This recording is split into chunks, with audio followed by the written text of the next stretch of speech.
안녕하세요, 북스원 카페 여러분. 자, 오늘은 이제 저번 시간에 이어가지고 8차 모의고사 해설 강의를 이제 하겠습니다. 자, 요거 좀 하기 전에 약간 이제 그 홍보 말씀 드리자면, 그 다음 주에 제가 그 10차, 11차, 12차 이렇게 강의를 하려고 이제 계획표에 올려놨거든요. 근데 다음 주에 좀 시간이 그 좀 없어갖고요. 수능 준비하고 바빠서 그래가지고 원래 3일 하려고 했는데 요걸 이제 그 10차하고 11차 2일 정도 하고요. 그다음에 마지막 주에 13, 14, 15차 이렇게 세 개를 이제 진행을 하겠습니다. 예. 요즘 양해해 주시고요. 자, 먼저 그러면 이제 8차 A형 강의를 이제 진행해 볼게요. 자, 1번 문제를 이제 풀어볼게요. 자, 22년 개정 세계사 과목의 그 교수학습 평가에 대한 자율이다. 자, 기읍과 니은의 구체적인 지도 방안을 각각 쓰시오. 이렇게 있거든요.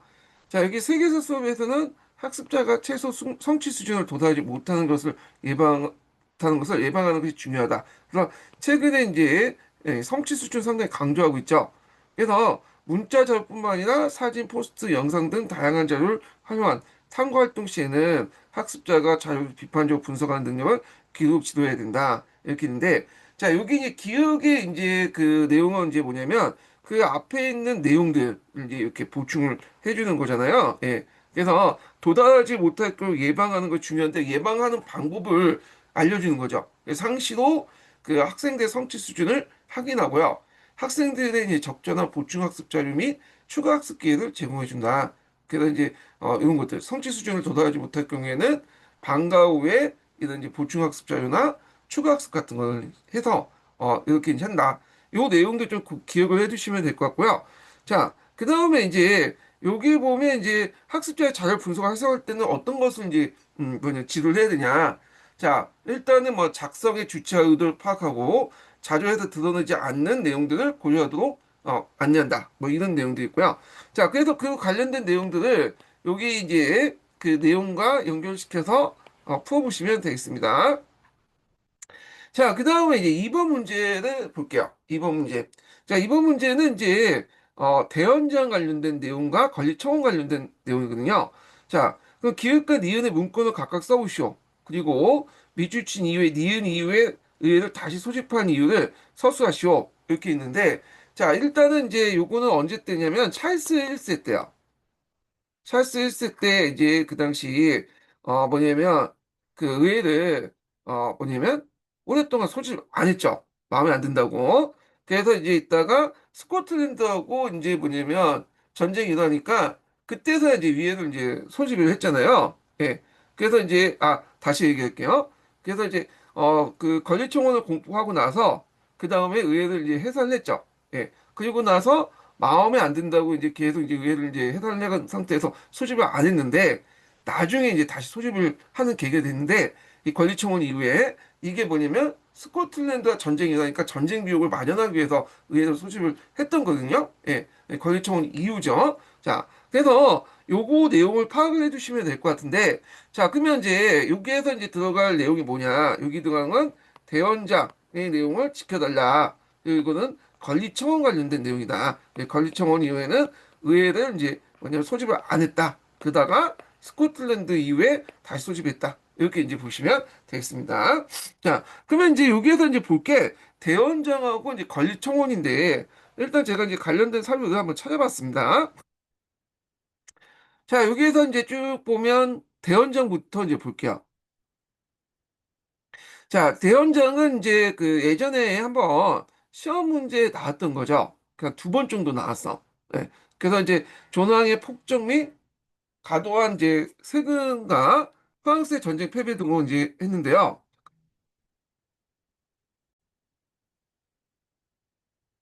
자, 그래서 그 당시에 이제 그 대원장이 이제 이런 식으로 영국의 조낭의 폭정이나 과도한 세금, 프랑스와의 어떤 전쟁 패배로 인해서 귀족대 강력한 반대에 부닥쳐서 결국에 이제 그 만들어진 서명한 문서인데, 요 그 문서 자체는 이제 뭐냐면 일종의 그 귀족들이 가지고 있는 봉건적 권리를 재확인시켜준 봉건적 그 권리 문서였죠.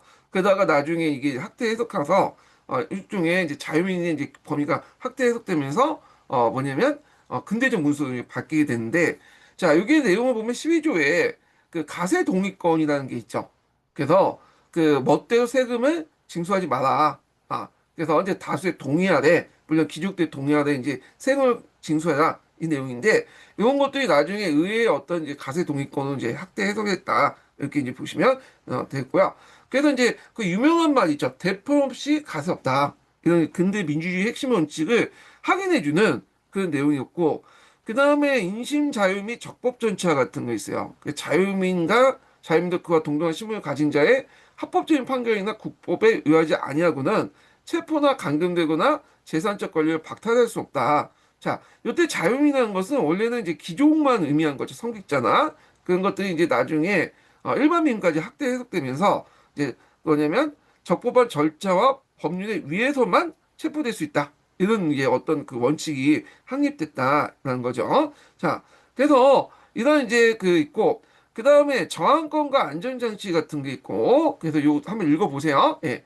그 다음에 이제 이런 것도 있고 그래서 대원전 그 자체가 이제 그 당시에는 민주주의를 뭐 이렇게 딱 그 하는 그런 그 문서는 아니었죠. 앞에 얘기한 것처럼 소수의 이 귀족들과 성직자들의 권리를 보장해주는 본권적인 어떤 그 문서에 불과했지만 나중에 이제 뭐 의회 정책 발달이나 청교도혁명, 명예혁명 등등등 하면서 이런 것들 이제 그 이 원칙에 따라서 이제 뭐냐면 큰 영향을 줬고요. 그리고 자유민들의 이제 뭐냐 범위가 확대되면서 근대적 문서로 이제 탈바꿈됐고 영국 같은 경우에는 헌법이 없잖아요. 예, 그래서 헌법 같은 역할을 했다. 그 우리가 보통 헌정 문서 해가지고 같은 역할로서 권리청원, 권리장전, 그 대원장 이렇게 3대 문서를 두잖아요. 예. 자, 그리고 이제 밑에 이제 권리청원 내용을 좀 보겠습니다. 그래서 1628년에 찰스 1세 폭정에 맞서서 의회가 제출한 문서인데요. 그래서 이제 종전의 대원장의 권리들을 하나하나 짚어가면서 이제 확인하는 그 문서였다. 이렇게 보시면 되는데, 자, 이 주요 내용을 보면요. 자, 의회 동의 없이 가세를 금지하는 거, 이런 것도 있고, 그 다음에 자의적인 체포 구금 금지 관련된 내용이 있고요. 자, 그 다음에 군대 강제 숙박 금지. 왜냐면 이제 영국 같은 경우에는 잉글랜드는 그 육군이 별로 그렇게 강하지가 않아요. 그때그때 수시로 이제 모집하는 그런 군대가 그 있기 때문에 동원체제이기 때문에 평상시에는 부대를 만들지 않죠. 그러다 보니까 숙식할 곳이 없어. 그래서 이때 군대를 이제 뭐냐면 소집할 경우에 숙식할 곳이 없다 보니까 일반 민가에 이런 숙식을 하는 경우가 많았어요. 그래서 이런 것들을 이제 적어 놓은 거고요. 자, 그 다음에 민간인에 대한 계엄령 적용 금지, 이런 것도 있고, 자, 그 다음에 이제 이렇게 보시면 되겠습니다. 그렇지만 이제 찰스 1세가 이걸 공포하고 나서 아예 이제 그 영국 의회들, 잉글랜드 의회를 소집하지 않죠. 그래서 11년 동안에 이제 통치를 하는, 의회 없이 통치하는 그 시대가 있었다. 이렇게 이제 보시면 되겠습니다. 자, 그러면 이제 관련된 내용을 또 볼게요. 3번 볼게요. 3번.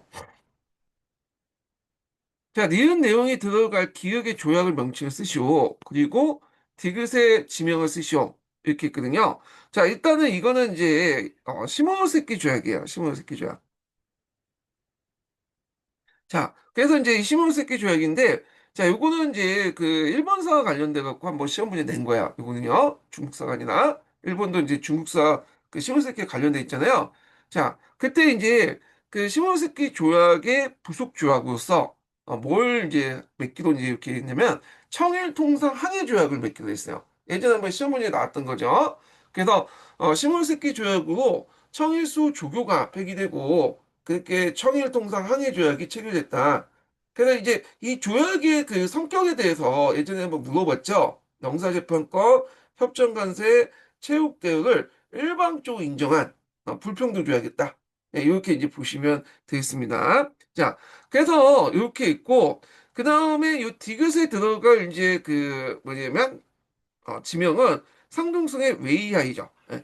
원래 이제 이 웨이하이는 청일전쟁 때 일본군이 점령했던 곳이야.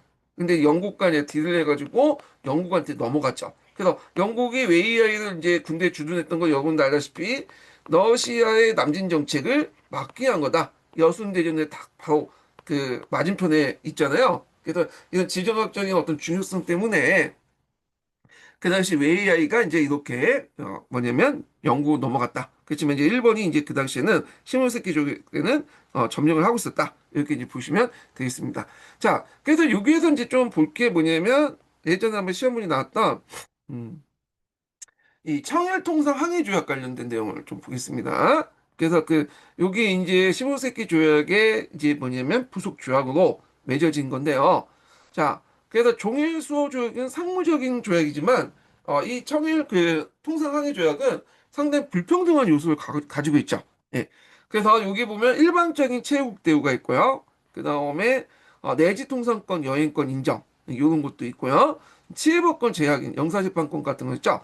예전에 청일수 조교 같은 경우에 영사재판권이 쌍무적으로 적용됐어. 쌍무적으로. 근데 이거 일본만 적용되는 거야. 편무적이죠. 그러니까 이거에 대해서 상당히 뭐냐면 불평등하다 이렇게 이제 보시면 되겠습니다. 자, 그래서 이런 내용도 이제 보시면 되겠습니다. 그래서 결과적으로 이 조약을 계기로 해갖고 이제 평등한 관계가 아니라 이게 뭐냐면 불평등한 관계로 이게 전환이 됐다. 이거 예전에 한번 시험문에 나왔기 때문에 꼭 기억을 해두시면 되겠습니다. 그래서 이렇게 이제 파악을 해두시면 될 것 같고요. 자, 그 다음에 4번 문제를 보겠습니다. 자, 4번 문제 보면, 자, 기역에 이제 공통적으로 들어갈 신문을 써보시오. 그 당시 대한매일신보가 기역 신문과 다른 점을 나 내용을 고려해서 서술하시오. 이렇게 있거든요. 예, 잠깐만요. 이렇게 표기가, 음, 기역에죠? 이게 표인데. 예. 자, 그래서 이제 여기 보면 이제 기획에 들어갈 것은 이제 시일날 방송대국이잖아요, 작년에. 그래서 이제 요게 한성신문이죠. 한성신문. 음. 그리고 이제 요거 한성신문 같은 경우에는 이제 의병운동에 대해서 상당히 비판적이었어요. 예, 요 한성신문. 자, 근데 이제 이에 반해서 대한매일신부는 기획과 신문과 다른 점은 뭐가 다르냐? 여기에서 이제 조건이 주어지죠. 조건. 그래서 나자주를 고려해 서사시오 이렇게 이제 있는데 이 의병운동에 대해서 상당히 비판적이었잖아요. 근데 대한매일신보는 상당히 의병 활동에 대해서 호의적인 본도를 했다 이렇게 보시면 되겠습니다. 참고로 이 실내 방송대국 같은 경우에는 처음에는 한성신문에서 시작하는데 이게 실제로 이제 읽기 시작한 것은 대한매일신보예요. 네, 왜냐하면 한성신문이 이거 실자마자 정간당했죠. 그리고 요게 정간되고 나서 요 내용을 대한매일신보에서 뭐냐 다시 써놨어. 근데 이게 일본 애들이 건드리지 못하니까 실제로 일반 사람들이 이제 읽었던 거는 대한매일신보를 통해서 뭐냐면 실력 방송되고 읽었죠. 이거 예전에 한번 수능에서 오류가 나가지고 이렇게 복수 정답 한 그 부분이거든요. 자, 하여튼 뭐 이런 게 있다 이렇게 보시면 되고요. 자, 그 다음에 5번을 이제 보겠습니다. 5번. 자, 다음은 조선 정치사와 관련된 자료다. 작성 방법에 따라 답안을 작성하시오. 이렇게 있는데, 자, 여기는 이제 뭐와 관련된 내용이냐면, 이게 영조실록에 있는 내용이잖아요. 영조의 어떤 이제 뭐냐면, 그, 탕평정치 관련된 내용이야. 근데 여기에서 이제 주로 영조 때, 이런 사원을 중심으로 한 뭐냐면, 산림 세력들이 너무 크니까, 이런 것들 이제 뭐냐면 약화시키는 그런 정책이었다. 이렇게 이제 보시면 돼요. 탕평정치 안에. 자, 그러면 임금의 고소를 교시를 하기를, 이렇게 보면, 여기에 관련 목적을 쓰셔. 이거는 이제, 여기 보면, 선비들의 어떤 풍습이 무너지면서 분당 정책 폐해, 그리고 분당 정책 밑바닥에 이제 뭐냐, 서원이 있는데 서원을 철폐하겠다. 뭐 그런 내용이에요. 그러면 이런 것들 목적이 뭐야? 분당의 뿌리를 뽑겠다. 그래서 의리의 주인. 여기서 의리의 주인과 공리의 주인이란 뭐냐면, 옳고 그름의 어떤 주체를 이제는 사림이 아니라 이제 왕이 하겠다는 거야. 어떤 것을 옳고 그러면 너희들 왜 하냐? 다 내가 하겠다. 이렇게 이제 하면서 했는데 그 과정에서 서원의 세력을 약화시키는 정책들을 했다. 이렇게 보시면 돼요. 서원철폐 관련된 내용들 연결해서 보면 되고요. 그 다음에 그 당시 분당의 어떤 이제 이렇게 분당의 문제점을 뿌리뽑기에는 정책으로서 또 한 게 뭐냐면 그 당시에 이제 이조 전략의 권한을 약화시키는 거죠. 뭐 자대권, 통청권 그런 내용도 있죠. 그래서 그것을 이제 뭐냐면 없애는 작업을 했어요. 이거는 법에 명시된 게 아니라 중종 이후에 이제 간행조를 인정해주는 거기 때문에 왕의 명령으로서 쉽게 없앨 수 있는 부분이죠. 자, 그래서 여기에서 뭐 자대권은 여러분도 알다시피 뭐 후임자를 추천할 수 있는 권한을 얘기한 거고, 통청권 같은 경우에는 뭐냐? 자, 이거는 이제 홍문관을 비롯한 3사 간원을 추첨할 수 있는 권한이죠. 천효직을. 자, 그 다음에 니은에 들어갈 것은 홍문록이라고 이제 볼 수 있다. 그래서 전랑의 자리를 비면 대신과 원론들이 명하여 그 다음에 통증권 없애는 대신에 홍문록 가운데 세 명을 골라서 보고하여 제수하겠다. 그 중에 한 명을 선택해서 내가 뽑겠다. 그 내용이죠. 그래서 요 내용들 이제 보시면 되겠습니다. 그래서 이제 요 관련된 설명을 제가 그 밑에다가 자세히 근거를 다 놨어요. 예. 그래서 이제 보시면 되는데 요게 시민한국사에 있는 내용이거든요. 그래서 시민한국사에 있는 내용을 좀 바탕으로 문제를 내봤어요. 뭐, 예, 그래서 뭐 시민한국사뿐만 아니라 다른 그 기본서에도 다 있는 내용이에요. 예. 그래서 한번 읽어보겠습니다. 유튜브에 안 돼. 이것시도 바꿔놓고.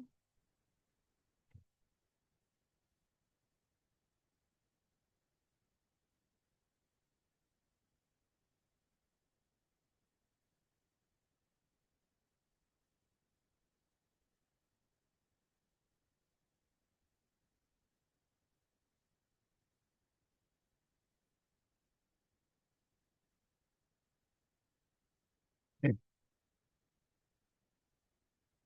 다음은 사용자가 요청한 이미지의 본문 내용을 요약 없이 그대로 옮긴 것입니다. 영정조대에 추진된 탕평책으로 전국이 안정되고 각종 제도도 개혁됐다. 영조는 붕당의 뿌리를 뽑기 위해 의리의 주인이자 공론의 주인이라 자임하던 사림의 정치적 입지를 약화시켰으며 지방 사림의 근거지인 서원을 정리했다.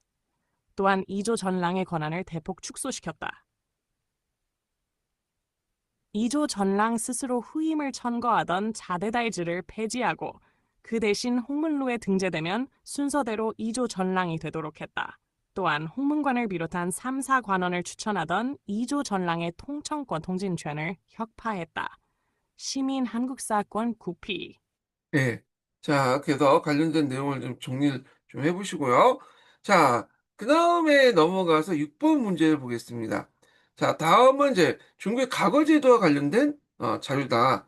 여기에서 이제 그 작성 방법에 따라 답안을 작성하시오. 이 내용이 있거든요. 자, 일단 근거는 이제 보면 신당서니까 당나라 과거제도와 관련된 내용인데, 당나라 과거제도와 그 뒤에 보시면 알겠지만 송나라 과거제도 좀 비교하는 그 부분을 좀 냈어요. 자, 그러면 이제 내용을 좀 보면요. 자, 당나라의 이제 선발 방식에 대해서 쭉 얘기를 하고 있죠. 그래서 요 세 가지 중요한 방식이 있는데, 감리학교에서 배출된 이들을 생도라고 하고, 지방에서 선발돼 올라온 이들 항공이라고 한다. 그래서 이제 이들 모두 담당 간원의 시험으로 당나라가 결정하는데, 자, 이 생도와 항공이 시험을 같이 본다는 거죠. 이거 과거제도예요. 예. 그래서 이게 이제 지방에서 올라온 인재를 뽑는다. 해가지고, 당나라의 각어를 항공이라고 했어요. 항공. 각어라는 명칭은 송나라 때부터 등장을 한 거고요. 그래서 이 각어의 이제 과목은 수제, 명경, 그 다음에 진사 등등등등 여러 가지 있는데 그 중에 대표적인 게 명경과하고 진사과죠. 예. 그래서 특히 이제 진사과를 더 중요시하겠다 이렇게 보시면 될 것 같고요. 그 다음에 이제 시험을 이제 보다 보니까 어떤 문제점이냐면 자주 문생 관계가 형성이 이제 되죠. 그러다 보니까 이제 뭐 공정성에 상당히 문제가 되고 그러다 보니까 송나라 때는 그런 것들을 이제 해결하기 위해서 뭘 실시했냐 예전에 한번 시험 문제 나왔지만 호명법과 그 다음에 등록법을 실시했다. 요거 좀 기억을 해주시고요.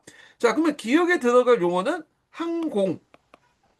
이라고 보시면 되고 니은 과목보다 디귿 과목이 더 중요하기 시작할 때 직권자를 쓸 거 이렇게 이제 보는데 요거는 이제 그 예전에도 한번 시험문이 나왔던 측천무죠. 측천무. 네, 측천무는 이제 각어를 상당히 중요했고 특히 진사과를 되게 강조했어요. 진사과. 예, 요 내용들. 자, 그리고 이제 이때 상동귀족들이 이제 대거 등용되면서 우리가 이제 알고 있는 이제 그 귀족들 있죠. 그 뭐냐면 대북 귀족들이라고 하는 강릉 귀족 집단들이 강릉 집단들이 대거 몰락을 했다. 이렇게 이제 보시면 되겠습니다. 자, 그 다음에 니은의 이유를 서술해볼까? 왜 진사과를 그 당시 당나라에서 상당히 중요시 여겼냐? 이거는 박학을 바탕으로 창의력을 발휘했기 때문에 종합적인 학력평가로 인식했다. 명경과는 이제 유교 경쟁을 달달 암기하는 시험이고, 요거는 좀 창의적인 어떤 것들이 있다. 이렇게 이제 보시면 되겠습니다. 그 다음에, 이연을 개설하기 위해서 송나라 때 실시한 과거제 운영 방식 내용 두 가지 쓰시오. 그러니까 이제 공정성을 강화한 내용을 쓰면 되는데, 요거는 예전에 한번 시험문이 나왔죠. 그래서 한번 외워두시는 것도 좋을 것 같습니다. 그래서 성명을 본인하여 호명법을 실시했고, 시험 답안지의 글씨체를 알아보지 못하도록 시험관이 다시 써서 채점한 등록법을 실시했다. 요거 외워두시면 될 것 같고요. 그리고 요게 뭐 더 추가하자면 이제 왕이 직접 이렇게 황제가 직접 이렇게 책문에 어떤 문제를 내는 이런 것도 공정성의 강화도 들어갈 수 있겠죠. 예. 그래서 요 두 가지 호명법하고 등록법 예전에 한번 공사 기출문제 한번 시험에 나왔던 거거든요. 그래서 외워두시고요. 자, 아까 이제 요 관련된 사료를 한번 제가 이제 또 찾아봤습니다. 자, 여기 보면 이제 호명법에 대한 것도 있죠. 그래서 호명이라는 것은 말 그대로 이름에 풀칠을 한다. 라는 뜻으로 시험 답안지에 적힌 응시자의 이름과 출신지를 인적성을 가져서 채점관이 누구의 답안인지 알 수 없는 그런 이제 것을 이제 호명법이라고 하고요. 그래서 송나라 태조 때 공정성이 강화되면서 여기 이제 결정은 태종 때 이제 실시됐다고 되어 있더라고요. 예, 호명법. 그 다음에 등록법이라는 것은 응시자의 필기체를 숨기기 위해서 하는데 이 등록이나 마찬가지로 뺏겨서 기록한다는 거죠. 그래서 그 당시에 이제 채점과 응시자의 필체를 알아보고 점수를 주는 걸 방지하기 위해서 진종 때 여기 실시한 제도다. 뭐 이렇게 돼 있는 것 같아요. 그래서 이 등록법, 호명법 좀 기억을 해두시면 되겠습니다. 자, 그래서 이 호명법과 등록법은 후대 과거제도에 계속 이어서 사용했고요. 우리나라에도 그 사용했어요. 호명이나 등록법이나. 그래서 이게 우리나라 그 제도에 보면 고려 조선시대 제도 보면 중국의 제도 중에 송나라 제도를 많이 이제 채용해가지고 사용한 적도 있고 특히 이제 중국 안에서도 명나라 때 이 송나라 제도를 또 계승을 했어요. 명나라가 내세웠던 게 복고주의잖아요. 당송시대 제도를 많이 이제 받아들이는데 자, 하여튼 유흥과 연결돼서 이제 같이 기억을 해두시는 것도 좋겠습니다. 예. 자, 그 다음에 이제 문제를 또 풀어볼게요. 7번 문제 보자. 7번 문제. 자, 7번 문제는 요번에 이제 나왔던 기출문제죠. 그래서 요걸 좀 약간 응용해가지고 시험 문제 냈던 건데, 자, 보겠습니다. 다음은 중국 근현대사 관련된 자료다. 작성 방법에 따라서 답안을 작성하시오. 이렇게 했거든요. 주석은, 이 주석이라는 것은 모태똥을 얘기하죠. 이게 이제 등소평 그 문집이니까 자기를 이제 지칭하진 않을 거 아니에요. 그래서 이렇게 주석은 여러 차례 위기 속에 당을 구하고 신중국을 세웠다. 그러니까 새로운 중국을 세웠다. 그래서 중국에서는 이 신중국이란 말이 이제 뭐냐면 많이 써요. 그래서 예전에 그런 그 중화민국을 무너뜨리고 노동자와 농민들의 협력가 돼서 다양한 계급들의 협력해서 새로운 중국을 형성했는데 이 신중국이라는 것은 누굴 의미하냐면 중화인민공화국을 의미해요. 지금의. 예. 그래서 요 명칭들 좀 기억을 해두시고요. 요 명칭은 지금도 쓰고 있어요. 예, 역사적 용어나 뭐 이런 여러 가지 용어로. 자, 그래서 그가 없었다면 적어도 우리는 중국 인민은 아직도 암흑 속에서 더 긴 시간을 보내야 된다. 그래서 그러나 그의 잘못은 50년대 후반부터 시작했다. 요거는 이제 뭐냐? 대학진 운동이죠. 대학진 운동. 대학진 운동, 그 다음에 문화 대혁명 이런 것들이잖아. 자, 여기 디귿에 들어갈 것은 이제 뭐냐면 대학진 운동이에요. 대학진. 자, 대학진 시기에 당시에 우리의 의욕이 너무 앞서 과학적 법칙을 무시하고 단기간에 경제 성장을 받았지만 실패에 끝났다. 그래서 대학진 자체의 주요 책임은 여전히 그에게 있다. 왜냐면 그는 이제 뭐냐면 쓸데없는 정책들 많이 했죠. 그래갖고 뭐 30년 만에 그러니까 그 영국을 앞선다고 해서 철강 생산을 그 토폭을 이용해갖고 그 철을 이제 철강을 생산했는데 거기에서 생산된 철강들이 품질이 조악할 뿐만 아니라 성능이 별로 안 좋았어. 그래가지고 이제 이런 것도 있고 뭐 제사의 운동이라고 해가지고 뭐 참새를 죽여라 하면서 이제 참새를 많이 죽였더니 나중에 대기근의 어떤 원인이 됐고요. 예. 그래서 거기다까지 뭐해서 이제 오늘 비판을 받고 이제 물러났죠 이 사람이. 근데 다시 권력욕에 불타가지고 했던 게 뭐냐면 여러분도 알다시피 문화대혁명이잖아요. 예, 문화대혁명. 자, 그래서 후에 이제 뭐냐면 오태통이 죽고 나서 나중에 등소평이 권력을 장악하고 나서 이제 이런 대학지 운동과 문화대혁명에 대한 역사적 평가를 하게 돼요. 참고로 중국 공산당 같은 경우에는 이런 이제 그 근현대사 되었던 역사적 평가를 당내에서 결정을 시키죠. 그래서 세 번에 걸쳐갖고 이제 뭐냐면 역사적 평가를 하게 되는데 최근 이제 시진핑도 했잖아요. 예. 그래서 그 중에 문화대혁명과 이런 이제 뭐냐면 대학생 운동에 역사적 평가를 한 게 언제냐? 11기 육중전이야. 예. 그러니까 11차 전체 대회, 공산당 대회에서 뽑은 중앙위원이 여섯 번째 뭐냐면 그 중앙위원회 그 회에서 결정된 내용이다. 이렇게 보시면 돼요. 참고로 이 중앙위원회는 보통 한 번 전체 대회에서 뽑고 거기에서 이제 중앙에 뽑으면 7번 정도 해요. 7번. 1기부터 해서 7기까지 이제 하는데 이제 육중제는 아까 이제 말한 것처럼 11차 전국대표대회에서 뽑은 중앙위원회들이 했던 모임의 6번째 모임이다. 이렇게 보시면 돼요. 그래서 건국의 그 당의 몇 가지 역사 인식에 대한 문제, 역사 문제에 대한 거기에서 했던 거고, 그때 이제 그 내용에서 보면 모태똥은 70%는 잘했다. 그렇지만 30% 못했다. 공과 간을 나누고, 그렇지만 이제 모태똥의 대학지 운동가 그 뭐냐면 모태똥의 대학주 운동과 문화대혁명은 비판받아 하지만 그것은 공이 더 크기 때문에 그가 이룬 공이 때문에 그건 존중해야 된다. 그러니까 공과 가중에 공에 좀 관점을 이제 초점을 맞춰서 얘기를 했다. 역사적 결을 했다. 이렇게 보시면 돼요. 근데 모태똥을 중국 공산당에서 부정할 수 없는 게 뭐냐면 중국 공산당이 곧 모태똥이에요. 예. 그러다 보니까 모태똥 자체를 부정한다는 거는 중국 공산당을 부정하는 거야. 그 정통성을 이제 없애는 거기 때문에 모태똥 자체는 부정하지 않았어요. 지금도 그렇죠. 예. 그래서 천안문 광장에 가보면 이 모태똥 사진이 그 올려놓은 이유가 다 이유가 있는 거고, 예. 그리고 하여튼 뭐 그래요. 우리 입장으로 볼 때 모태똥을 되게 욕하지만 중국의 이제 인민들은 이 모태똥을 상당히 종용하는 사람 되게 많아요. 지금도. 예. 잠옷 입을 놀렸다가는 아주 맞아 죽어. 자, 중국에서는요. 자, 그러면 기획이 니은을 잃은 원인은 쌍시협정 이후에 내전 때 전법을 써라. 그래서 요거는 약간 제가 이제 구체적으로 요번에 시험 문제 나왔던 거를 좀, 이렇게 물어본 거야. 좀 돌려서. 그래서 공산당군은 도시로부터 후퇴 작전을 펴면서 이른바 모태똥에 도시를 내어주고 농촌을 장악하는 게릴라 정법을 이제 사용했다. 점을 포기하고 면을 장악하는 그런 정책을 했다. 이렇게 좀 보시면 되고. 자, 디귿 시기에 이제 공업 분야의 중산에 주력했던 생산을 어떤 것을 통해 만들었는지 쓸 거 이렇게 있는데 자 여기에서 이제 공업 분야에서 증산을 주겠던 생산물을 뭐겠어요? 철강이죠. 요번에 철강을 이제 시험 문제 났는데 철강 또 강철 근데 이게 근대식 기법에 의해서 만들어진 게 아니라 예전에 이제 토포식이라고 해서 재래식 그 뭐냐면 제철료를 사용했어요. 근데 거기에서 생산된 이런 철강들이 품질이 좋았기 때문에 실질적으로 이제 공산품을 만드는 데는 부적합했다. 그러니까 쓸모가 없어졌던 거죠. 많은 인력을 이제 여기다 투입을 하다 보니까 나중에 대기근의 또 원인이 됐던 거고요. 자, 그냥 니은의 발달에 대한 평론대상이 역사극의 문제 제기 내용을 기술해 볼까. 그래서 이제 이 문화대혁명에 대한 이제 내용 중에 뭐와 관련된 해석판관을 비판하여 그 내용이 있죠. 해석판관에 대한 비판 내용.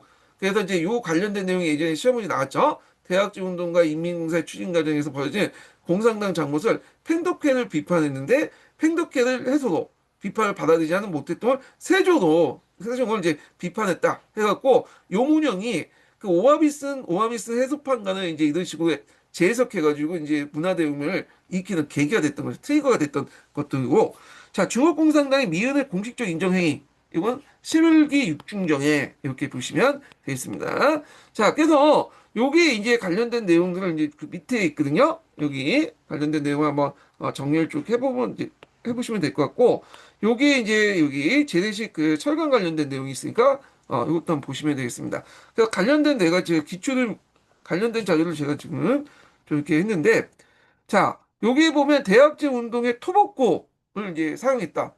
내용도 있고, 자, 그래서 이제 이런 쓸데없는 제철 생산하면서 나중에 이제 여러 가지 문제점이 일어났다. 이렇게 보시면 되고 해석판관 내용들 관련된 내용들이 그 밑에 있어요. 예. 그래서 누산에 의한 해석 문제가 쭉 있는데 한번 읽어보세요. 예. 그래서 있고, 참고로 이 노사내에서 어떤 일이 있었냐면, 그 당시 이제 팽덕회가 그 개인적으로,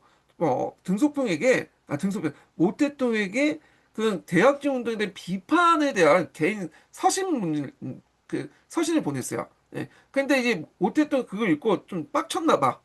그래서 노사내에서 이걸 이제 공개를 낸 거야. 팽덕회 팽덕회 그 편지를. 그리고 이 팽덕회가 이 과정에서 수청당했다. 이렇게 보시면 돼요. 참고로 이 팽덕회는 그 유명한 사람이죠. 우리나라와 관련돼서 6.25 전쟁 때 우리나라 이제 중국 그 의용군을, 그러니까 중국군을 이끌고 와서 참전했던 인물이, 지휘관 인물이 이 팽덕회예요. 그래서 요 내용들 이렇게 보시면 되고, 마오쩌둥은 이거에 대해서 상당히 불쾌하게 생겼는데, 자, 이런 것들이 나중에 이제 해석판관을 이제 평하여 하는 이제 글에 이 해설을 이제 뭐냐면 팽덕회로 이렇게 연결시켜갖고 얘기를 했던 거죠. 그걸 받아들이지 않은 모태똥을 이제 가정으로 이제 세종을 이제 연결시켰고, 이렇게 이제 얘기를 했던 거고, 이건 해석의 문제예요. 예. 그래서 요문형이 이런 식으로 이제 뭐냐면 해석판관을 이제 그 문제를 끌어들여서 뭐냐면 문화대혁명을 일으키는데 어떤 계기가 되었다. 이렇게 보시면 되겠습니다. 자, 그리고 거기에 이제 11기 육중조의 역사적 문제 결의해서 마오쩌둥 평가 내용이 있어요. 그래서 이제 여기는 이제 건국이래 당의 몇 가지 역사 문제에 대한 결이 되게 큰데, 자, 덩사오피 중심으로 마오쩌둥의 공과 가를 공식적으로 규정한 문서인데, 가는 이제 뭐지만 공이 더 크다. 그렇게 이제 결론이 됐다.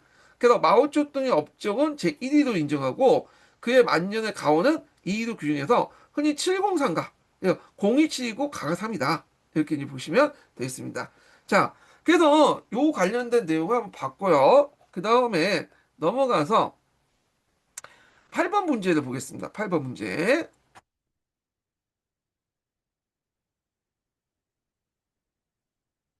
자, 8번 문제는 서양 중세사 관련된 자료죠. 중세사 관련인데, 자, 요건 이제 뭘 냈냐면, 한자 동맹 관련된 내용과 쌍파뉴 백작, 쌍파뉴 영 관련된 내용을 냈어요. 다음은 서양 중세사 관련된 자료다. 작성 방법에 따라서 답안을 작성하시오. 이렇게 있는데, 여기는 함부르크가 이제 그 햄버거의 어원이 됐던 도시죠. 예, 루베크 두 도시는 북해 일대의 공동의 경제적 이익을 도모하고 딱 필요죠. 예, 한자 동맹 이렇게 보면 되고, 자, 한자 동맹이 왜 이제 쇠퇴했냐? 그다음 신학로 개척으로 쇠퇴했다 이렇게 쓰시면 돼요. 예, 그래서 한자 동맹은 이제 14세기 때 후반까지 전성을 맺었다가 결국에는 신학로 개척으로 쇠퇴를 해서 결국 해체됐다 이렇게 보시면 되고요. 자, 두 번째는 이제 쌍파뉴 백작 관련된 내용이죠. 예, 그래서 이때 이제 니은이 쌍파뉴 백작이 쌍파뉴 대시를 열어서 얻었던 수익을 쓰시오. 요거 예전에 한번 객관식 기준에 나왔던 거죠. 그래서 모든 거래 상품에 대한 판매세를 거뒀고, 상가를 좋은 가격으로 임대하며 정기 시에 이제 규칙에 위반한 자로부터 벌금을 받았고 한년 수수를 챙겼다. 이렇게 쓰시면 되겠습니다.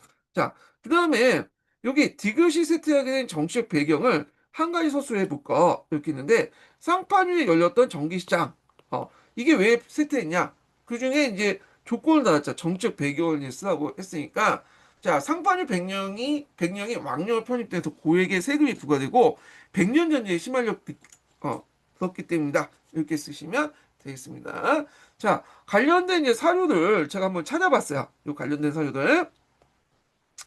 자, 요 밑에 이제 여기 보면 쌍파뉴 정기시와 한자 동맹 관련된 내용들이 있는데, 자, 그 정기시의 수익과 관련된 규정들이 있고, 예, 이 내용들 관련된 사료가 있죠. 그 다음에 정기 세트와 관련된 정책 배경 관련된 내용이 있죠. 여기 관련된 사료가 있으니까 한번 읽어보시고요. 예. 자, 그 다음에 한자 동맹 관련된 내용도 있죠. 이 한자 동맹의 특권 관련된 내용이 있죠. 예. 그리고 그 밑에 이제 신학교 개척을 결과 한자 동맹 세트에 관련된 내용이 있습니다. 예. 그래서 그 당시 중심이 이제 지중해에서 대서 옮기자 세트를 했다. 이렇게 있고, 특히 이제 그 외에도 뭐 중앙 집권의 등장 이런 것도 이제 연결돼서 볼 수가 있다는 거죠. 자, 그래서 이제 이렇게 봤고요. 그 다음에 넘어가서 9번 문제를 보겠습니다. 자, 9번 문제를 보기 전에 잠깐 이제 첫 번째 인증번호 알려드릴게요. 첫 번째 인증번호는 50번입니다. 첫 번째 인증번호 50번이에요.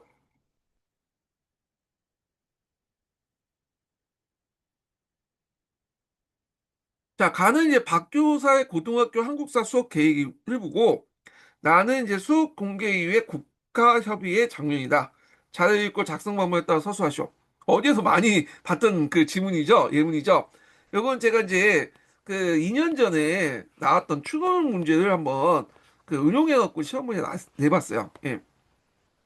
거기 보면 이제 강동 대지진 당시에 조선인의 학살에 참상을 해고를 통해서 파악할 수 있다. 그 다음에 여기 기억. 여기 이제 있는데 보통 이제 예전에 학습 목표 쓰고 문제 많이 나왔잖아요. 예. 그래서 한번 이제 여기 응용을 해봤는데 요거는 이제 뭐냐면 주로 그런 인지력 측면에서 낸 거죠. 예, 인지력 분석. 그래서 지식 이해 측면에서 냈던 그거. 여기에 들어갈 건 이제 기능적인 측면에서 내는데 기능 측면에서 그 기능 측면에서 내는 거는 자신이 알고 있는 것을 직접 표현하거나 그렇게 해야지 행동이 돼야죠. 학생 활동이. 그래서 요게 내용을 가지고 이제 이렇게 끌어다가 쓰면 돼요. 예. 그래서 이제 요것도 이제 예시 답안인데 뭐 간동 대지진의 조선인 학살 추모비를 두 개를 비교하여 설립 주체에 따라서 역사인식의 차이를 탐구할 수 있다. 이렇게 있어요. 그 예전에 한번 예문에 나왔던 거예요. 근데 이제 이걸 제가 빵꾸 뜯어갖고 이제 기입형을 한번 문제를 낸 거고요. 자, 그다음에 이제 여기 보면 이제 예전에 해고력이 있잖아요. 해고력이 자서전이라고 이제 볼 수 있는데 니을에 들어갈 내용 한 가지 쓰고 해고력의 장점이 뭐냐?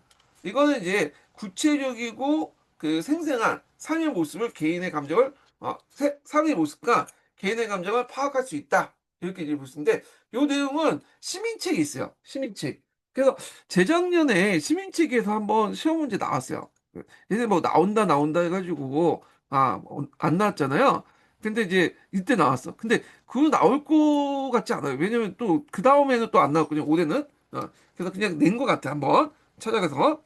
자, 그 다음에 해골의 단점 내용을 언급하면서 디귿의 답변을 내용을 쓰시오. 해골 단점이 예전에 시험문제 나왔죠. 해골록은 하자의 주관성이 강하고 개인적 해석에 많은 의존이 있기 때문에 사건의 왜곡이나 세부적 오류가 존재할 가능성이 높다. 그래서 이렇게 이제 좀 보시면 되고요. 그래서 이에 비해 3인칭 시점에서 개인의 해고뿐만 아니라 공적 사적 문서를 바탕으로 작성한 전기는 왜곡이나 오류의 가능성이 비교적 적다. 그래서 여기에서 이제 할 때 전기물의 장점과 해고의 단점을 비교하면서 이제 이렇게 쓰시면 되겠습니다. 자, 그래서 요것도 이제 어디에 있냐면 시민책이 있어요. 근데 여러분들 이제 시민책을 잘 안 읽으시잖아요. 그래서 한번 요걸 한번 읽어보겠습니다. 예. 제가 이제 적어놨는데 여기 나와 있습니다.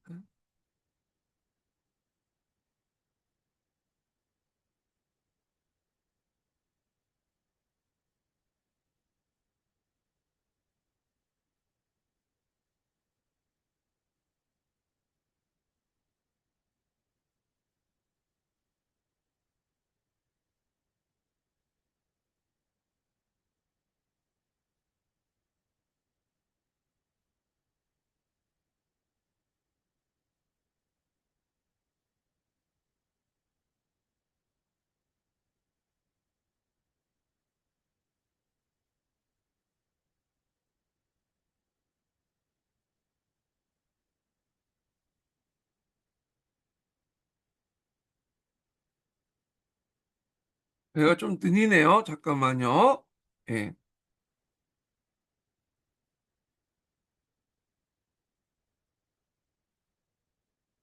느리네. 이게 급하면 못 읽네요. 예, 잠깐만.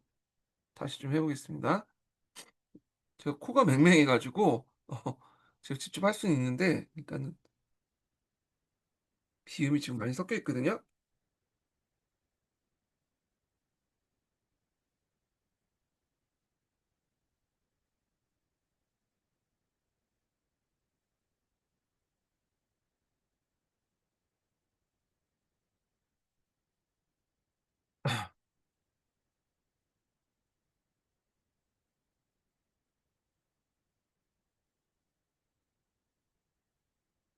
예, 한번 읽어보겠습니다. 다음은 사용자가 제시한 이미지 속 텍스트를 요약 없이 그대로 옮긴 내용입니다. 역사 교육에서 개인을 다룰 때 활용하기에 적합한 형태는 자서 회고록이나 전기를 활용한 인물 학습이다. 다른 형태의 저작에서는 찾아보기 힘든 구체적이고 생생한 삶의 모습과 개인의 감정을 파악할 수 있다. 문제 예문 연결 부분. 관동 대지진 직접 경험한 한 승인의 회고록을 이용하여 당시 긴박한 상황을 보다 생생하게 느낄 수 있었습니다.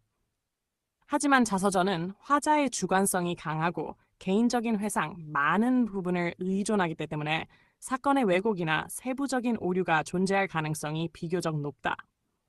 이에 비해 3인칭 시점에서 개인의 회고, 앞에 자서전 부분뿐만 아니라 공적, 사적 문서를 바탕으로 작성되는 전기는 왜곡이나 오류의 가능성이 비교적 적고 여러 인물에 대한 다양한 종류의 판단이 존재한다.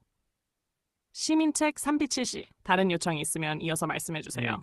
그래서 이렇게 있고, 자, 그 다음에 니을에 해당하는 교사의 질문 한 가지 서술해 볼까?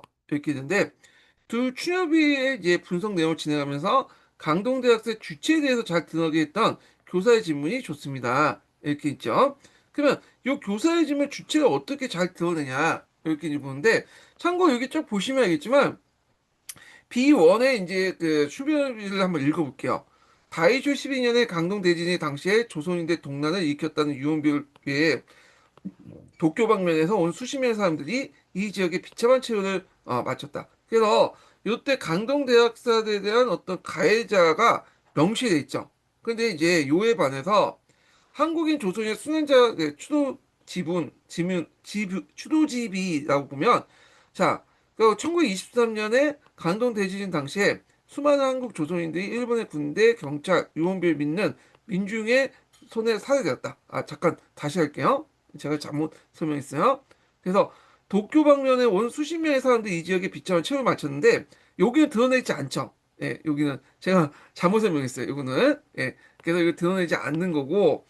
근데 이 간동 대지진에 때 그때 이제 수남자 추도잡이 보면 여기 보면 분명히 이게 어떤 것에 의해서 주체가 드러나 있잖아. 가해자의 주체가 여기는 드러나 있지 않은데 그러면 여기서 이제 유추할 수 있는 건 이거는 일본인들이 만들어준 거고 일본인들 물론 양심 있는 일본인들이 이제 만들어준 건지 볼 수 있는데 그래서 자기 이제 동족들이 이제 했던 거 일본인들이 했던 이제 만행들을 명시 안 하지 않았죠. 근데 요거는 조선인들 한국인들이 만든 그 추모비다 이렇게 볼 수가 있죠. 그래서 요게 예전에 한번 시험에 나올 때 나오는데 이게 차이점을 물어본 적이 있어요. 요거는 가해자를 명시하지 않은 거고 요거는 가해자를 명시한 거다. 이렇게 이제 보시면 되겠습니다. 그래서 요거에 입각해갖고 이제 뭐냐면 이렇게 그 뭐지 질문을 교사의 질문을 이제 만들어 보면 이 물론 이제 이거는 이제 여러 가지 예시라면 나올 수 있어요. B1의 충협이 내용에 가해자가 드러내지 않는데 반해서 B2는 충협이 내용에 가해자가 명확히 드러난 이유가 무엇인가요? 이런 식으로 교사의 발문을 만들 수가 있죠. 예. 이건 예전에 한번 제가 이제 나왔던 문제를 좀 약간 우회적으로 이렇게 다시 문제를 해서 만들어 봤던 거고요. 자, 그래서 이거는 솔직히 말해서 역교동 문제라고 볼 수는 없어요. 이거는 딱 보고 추론을 하는 거잖아. 언어 추론. 어, 언어 능력이 있어야지 풀 수 있는, 추론 능력이 있어야지 풀 수 있는 건데, 하여튼 뭐, 최근에 역교동 문제가, 그런 식으로 문제가 좀 많이 나오죠. 예. 자, 그 다음에 이제 10번을 보겠습니다. 10번. 이것도 오타가 있네. 다음은 역사적 상상의 이제 뭐냐면 성격과 관련된 자료다. 작성 방법에 따라서 답안을 작성하시오. 그래서 포동의 이제 상상력의 이제 부분, 역사 상상의 형태 부분, 요걸 시험 문제 나왔어요. 시험 문제 냈거든요. 그래서 포동의 이도는 시험 문제 지금까지 기출에 나온 적은 없어요. 그래서 그렇지만 이제 약간 딱 보시면 알겠지만 약간 이제 딱딱 떨어지는 부분이기 때문에 나올 가능성이 좀 있어갖고 한번 시험 문제를 여기 한번 내봤습니다. 자, 그래서 포항이 이제 세 가지로 분류했는데 어떻게 분류했냐? 일단은 이제 좀 보시면 되는데 여기 니은에 들어갈 유형은 상상속으로라는 뜻이죠. 상상속으로. 그 다음에 비읍에 디귿에 들어가는 건 가정으로서 상상이고요. 그 다음에 이런 것들 세 번째 상상력을 가지고 하는 건데 그 개념을 바탕으로 해가지고 여기 보면 독립선언 관련된 미국 독립선언 관련된 내용을 가지고 이제 한번 예문을 꾸며봤습니다. 예. 자, 그러면 이제 내용 볼게요. 니은과 디귿의 이제 역사 상상력에 유형 명칭을 각각 쓸 거. 이거 쓰시면 되고요. 디귿 상상의 유형에 유용한 점을 두 가지 쓸 거. 그래서 이제 증거의 외관상 나타난 것 이상과 함축된 의미를 알게 해준다. 겉으로 드러나는 사실 대신에 내재적 의미를 증거를 통해서 볼 수 있게 된다. 이렇게 있고요. 그 다음에 이제 그 밑에 이제 뭐냐면, 니은을 이제 좀 보면 상상력 가지고 행동해서 갖춰야 할 능력이 뭐냐, 학생이 갖춰야 할 능력이 뭐냐, 정해진 틀이나 관리에서 벗어날 수 있는 능력이 있어야 된다. 이렇게 답을 쓰시면 되겠습니다. 자, 그래서 이제 이렇게 있고 이 남색책 관련된 내용이 있으니까 구체적인 내용들은 남색책에서 한번 찾아서 보시는 것도 좋을 것 같아. 자, 그 다음에 이제 11번 문제를 보겠습니다. 11번 문제. 자, 11번 문제는 이제 뭐와 관련된 내용이냐면, 여기 베트남 전쟁과 관련된 내용이에요. 베트남 전쟁. 그래서 베트남 전쟁도 한번 나올 것 같아서 시험 문제 나왔습니다. 내봤거든요. 그리고 또 닉슨 독트리도 한번 내봤어요. 또 연결돼 있죠. 자, 그래서 한번 볼게요. 다음 글을 읽고 작성 방법을 따라서 답안을 작성하시오. 그래서 여기 내용은 이제 뭐와 관련된 내용이냐면 제나바 협정이 있어요. 제나바 협정. 그래서 이 제나바 협정에서 이제 북위 17도선에 건결을 해서 그래서 북베트남과 남베트남으로 나눴죠. 예. 그래갖고 이제 꼭 2년 후에 이제 평화적인 선거를 통해서 서로 간에 통일 정부를 구성한다. 이렇게 있는데 실제 지켜지지 않았죠. 자, 그래서 여기에서 기후 협정을 써보고 제네바 협정이고 이 협정의 계기가 된 니은과 디귿 간의 전투를 쓸 거. 자, 이거는 DMBF 전투죠. 그래서 베트남 민주공화국 그러니까 호치민이 이끄는 베트민과 프랑스 연방군이 싸운 전투, DMBF 전투, 유명한 전투니까 좀 외워두시는 거 좋을 것 같아. 그 다음에, 여기 보면 니은 관련된 조약을 말해볼 거. 미국은 남베트남을 철수할 것입니다. 요거 이제, 나는 이제 뭐냐면, 그러니까 이렇게 있는데, 하여튼, 요게 있는데, 요 내용이 이제 뭐와 관련된 내용이냐면, 조약이 파리 조약이에요. 예. 그래서 은근히 파리 조약이 되게 많더라고요. 파리가 외교 무대의 중심이다 보니까 이런 조약이 이제 많이 돼요. 그래서 잘 모르시면 조약 명칭 써가면 잘 모르시면 그냥 파리 조약 쓰세요. 그냥 그 물론 이제 그 20%는 맞을 것 같아. 확률적으로. 막 하여튼 이렇게 있고 니은을 결정하게 된 미국의 외교 정책의 주요 내용을 두 가지 쓰시오. 미국은 남베트남 철수할 때 그때 이제 뭘 공포했냐? 여러분 알다시피 닉슨 독트리를 공포했죠. 그래서 아시아에 대한 베트남 전쟁에 참전한 것과 같은 군사적 기회를 피하겠다. 직접적으로 강대국의 핵 위험을 제외하고는 핵우산 내가 보호해주겠지만 내란이나 침략에 대해서 아시아 각국이 스스로 협력해서 대치를 해라. 이런 것들이 이제 뭐냐면 주요 이제 닉슨 독트리의 그 주요 내용이죠. 예. 그래서 이제 이 내용들 파악을 해두시면 될 것 같고요. 그래서 관련된 내용들을 제가 한번 찾아봤습니다.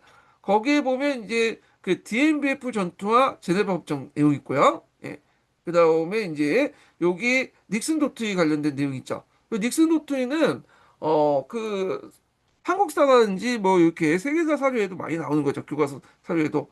그래서 닉슨 도트리도 이제 시험 문제 나올 것 같은데 이렇게 있고 그 밑에 이제 파리 조약 관련된 내용이 있어요. 예, 파리 조약. 예, 미군 철수 관련된 내용들 이렇게 있다. 그래서 파리 조약이 맺고 나서 나중에 2년 뒤에 북베트남의 총공세를 해서 결국에는 남베트남이 뭐냐면 그 몰락을 하게 돼서 북베트남의 통합이 되죠. 예, 이런 내용들 파악을 해두시면 되겠습니다. 시간이 좀 약간 남기 때문에 좀 이걸 좀그 챗GPT를 통해서 한번 읽어볼게요. 예.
자, 한번 읽어보겠습니다. 네, 요청하신 내용을 요약 없이 그대로입니다. 1. 전투. DMBF 전투와 고 협정. 제네바 협정 1954 DMBF 전투는 제1차 인도차이나 전쟁의 향방을 결정지은 전투이며 이 전투의 패배로 프랑스는 베트남에서 철수하고 제네바 협정을 맺게 됩니다. 오픈 쿼트 사료내용 4년 제네바 협정 최종 선언문 제5조 회의는 베트남, 캄보디아, 라오스에서 모든 외국 군대 푼의 철수를 규정한 정전협정에 주목한다. 제6조 회의는 중야 북위 17도선을 군사분계선으로 잠정적으로 설정하는 것을 인정하며 이는 어떠한 정치적 또는 영토적 경계로도 해석되어선 안 된다. 제7조 회의는 베트남의 정치 문제 해결은 중야 비밀 투표에 의한 자유 총선거의 결과로 수립된 민주적 제도를 통해 보장되어야 함을 선언한다. 선거는 1956년 7월에 실시되어야 한다. Close quote. 상세 설명. 역사적 오휴 전투. 1954년 베트남 독립세력인 베트민은 보응 우옌잡 장군의 지휘 아래 프랑스군이 요새화한 DMBF 기지를 포위 공격했습니다. 56일간의 치열한 전투 끝에 베트남군은 막대한 희생을 치르며 프랑스 정예군을 격파하고 항복을 받아냈습니다. 이 충격적인 패배로 프랑스 내에서는 반전 여론이 들끓었고 프랑스 정부는 더 이상 전쟁을 지속할 동력을 상실했습니다. 사료의 의미 협정. DMBF 전투가 한창이던 시기에 열린 제네바 회의는 전투 직후 이 사료의 내용을 담은 제네바 협정을 채택했습니다. 17도선 분단 제6조 프랑스는 철수하고 베트남은 공산주의 북베트남, 베트남 민주공화국과 비공산주의 남베트남, 베트남국 이후 베트남 공화국으로 잠정적으로 분단되었습니다. 선거 약속, 가장 중요한 조항입니다. 1956년 7월에 남북한 총선거를 실시하여 베트남을 통일하기로 약속했습니다.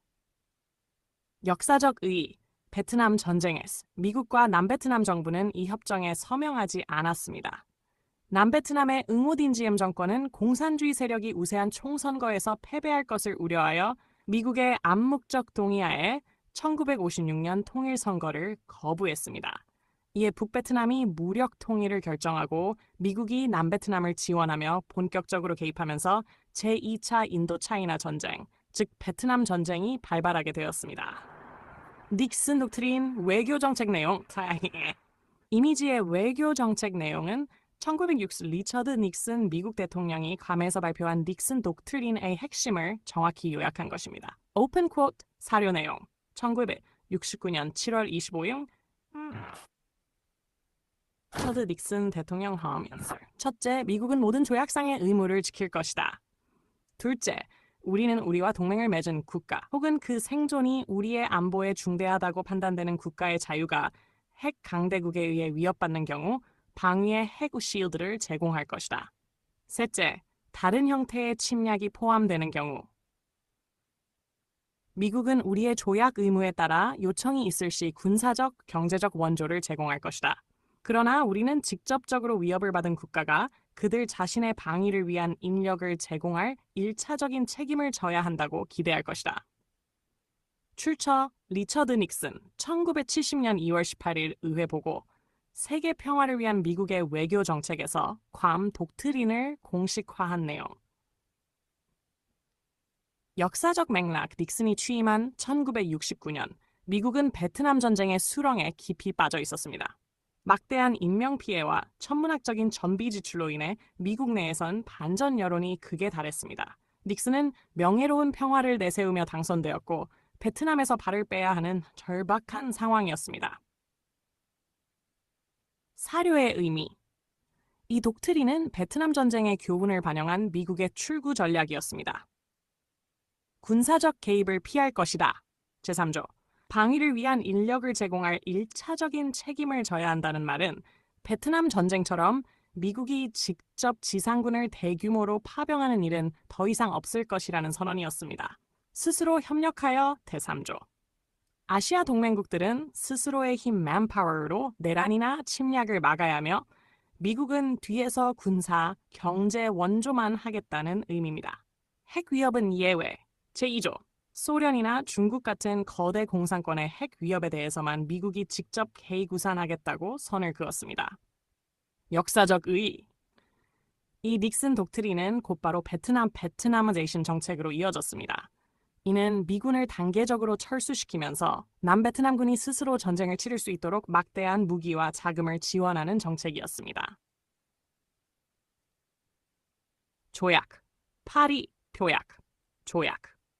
닉슨 독트린과 베트남화 정책은 결국 미국이 전쟁에서 빠져나오기 위한 협상으로 이어졌고 그 결과가 1973년 파리 평화조약입니다. 오픈 쿼트 사료 내용 1973년 1월 27일 평화조약 제2조 1973년 1월 27일 23시 그리니치 표준시를 기해 남베트남 전역에서 완전한 휴전이 실시된다. 미국은 베트남 민주공화국 북베트남의 영토에 대한 모든 군사 활동을 중단한다.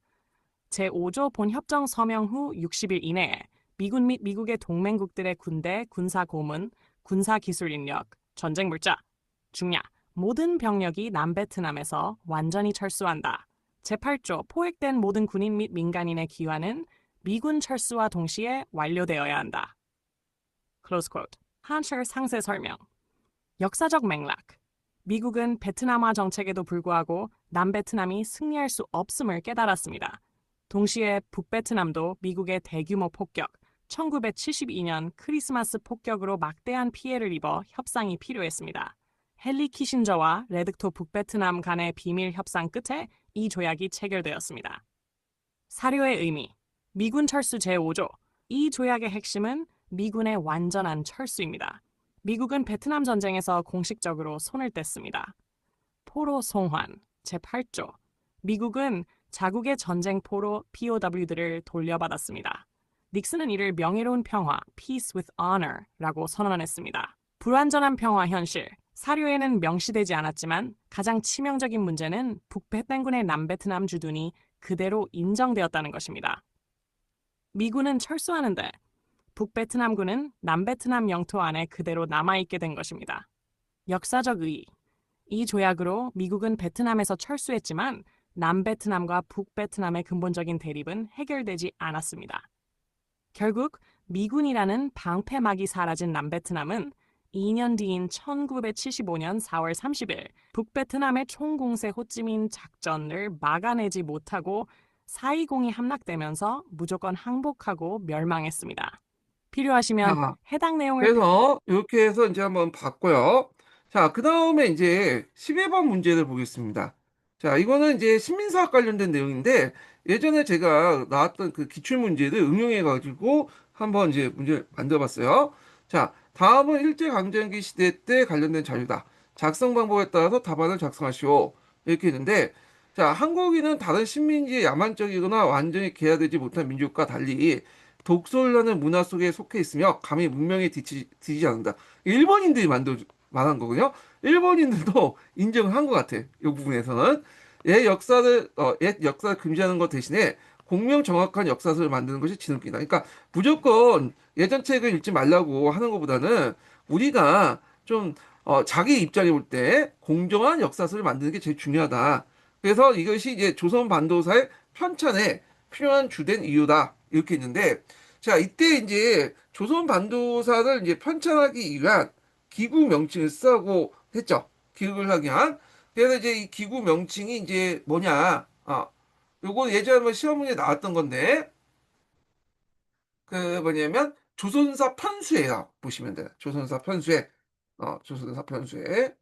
요 단체 이름 좀 외워두시고요. 그래서 조선사 편수에서 조선사라는 그 뭐냐면 그 사료집 같은 책을 냈어요. 이때 조선사라는 것은 그 조선 왕조의 역사만 의미한 게 아니라 한반도 전체의 역사를 이제 보죠. 조정의 한 사고부터 이렇게 쭉 시작된 이제 역사인데 상당히 왜곡된 거 자기가 이제 생각하는 그 왜곡된 관점에 맞춰갖고 사료를 뭐냐면 재편집한 그런 거다. 이렇게 보시면 돼요.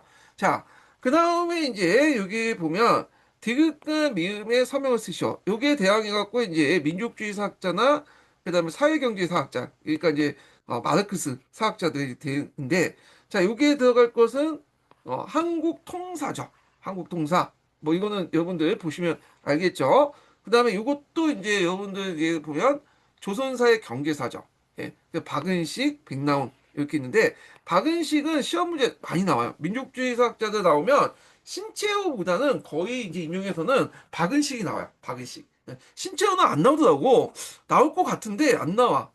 그래서 하여튼 이렇게 있고 그 다음에 이제 백나원 관련된 내용은 예전에 객관식 기출문제에 좀 언급이 됐었죠. 이거. 자, 그래서 이렇게 있고 니은을 통해 방박하고자 했던 니은의 기구가 가지고 있던 한국사를 보는 관점 내용을 쓰시오. 세계사적인 이론적인 역사 번칙에 의해서 다른 제민족과 거의 동일한 발전 과정을 거쳐왔다. 그리고 뭐에 의식해서 온 거야? 그래서 이제 그 당시 조선사 편수에서는 신민상을 내세울 때 정체성론을 제시했죠. 일본을 포함한 다른 지역이 시대별로 발전을 거듭한 데 반해서 한국은 발전 없이 고대사에 정체되었다. 그러니까 이제 일본식으로 따지면 나라 헤이야 시대에 머물렀다가 중세 없이 근대 누가 시켜줬냐?